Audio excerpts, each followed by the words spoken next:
મળી રહ્યા છે તે આપણે જણાવીએ। કોંગ્રેસને દિલ્હી હાઈકોર્ટનો મોટો આંચકો મળ્યો છે। હેરાલ્ડ હાઉસ ખાલી કરવાનો હાઈકોર્ટનો આદેશ। હેરાલ્ડ હાઉસ ખાલી કરવું પડશે તેમ કહ્યું છે દિલ્હી હાઈકોર્ટે। તો આ સાથે કોંગ્રેસને એક મોટો ઝટકો। એજેએલને ખાલી કરવું પડશે હેરાલ્ડ હાઉસ, આવો આદેશ કરવામાં આવ્યો છે દિલ્હી હાઈકોર્ટ દ્વારા। આ સાથે કોંગ્રેસને એક મોટો ઝટકો મળ્યો છે તેવું કહી શકાય। આ નિર્ણયથી હેરાલ્ડ હાઉસ ખાલી કરવા માટે કહેવામાં આવ્યું છે કોંગ્રેસને। દિલ્હી હાઈકોર્ટે પોતાનો આ નિર્ણય સંભળાવ્યો છે અને તેમાં કોંગ્રેસને ઝટકો આપતા કહ્યું છે કે એજેએલને ખાલી કરવું પડશે હેરાલ્ડ હાઉસ। તો તેને લઈને આ નિર્ણય જે સામે આવ્યો છે કોંગ્રેસ માટે એક ઝટકો કહી શકાય અને હેરાલ્ડ હાઉસ ખાલી કરવા માટે કહી દેવાયું છે। ત્યારે હવે આગળની કાર્યવાહી પણ હાથ ધરાશે।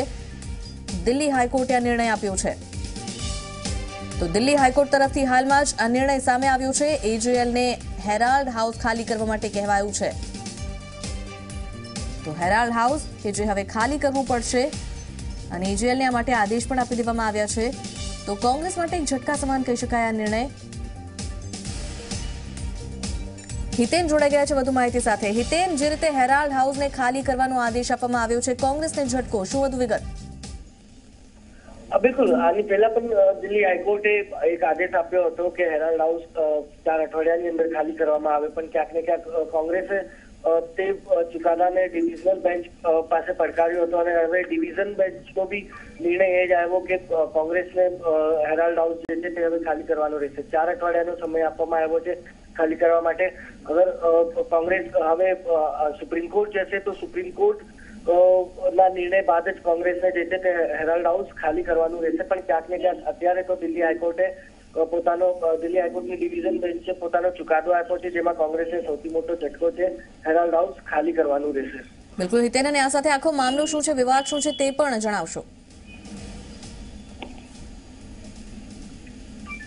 બિલકુલ, વાત કરીએ તો જે હિસાબે હેરાલ્ડ હાઉસના નામ પર ક્યાંક ને ક્યાંક અલગ અલગ શેર્સ વેચવાનો જે આરોપ લાગ્યો હતો તે મામલે કોંગ્રેસ અધ્યક્ષ રાહુલ ગાંધી અને યુપીએ ચેરપર્સન સોનિયા ગાંધી આ બંને ક્યાંક ને ક્યાંક સમગ્ર ચીટફંડના કેસના બેલ ઉપર છે।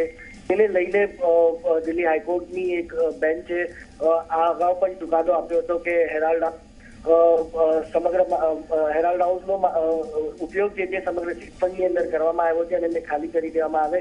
ત્યારબાદ કોંગ્રેસે તે મામલાને ડિવિઝન બેન્ચમાં પડકાર્યો હતો અને હવે દિલ્હી હાઈકોર્ટની ડિવિઝન બેન્ચે પણ ક્યાંક ને ક્યાંક જે દિલ્હી બેન્ચનો ચુકાદો હતો તે કાયમ રાખતા કોંગ્રેસને ઝટકો આપ્યો છે અને 4 અઠવાડિયાનો સમય આપ્યો છે કે હેરાલ્ડ હાઉસ તાત્કાલિક ધોરણે ખાલી કરી દે। બિલકુલ હિતેન, આભાર સમગ્ર માહિતી માટે।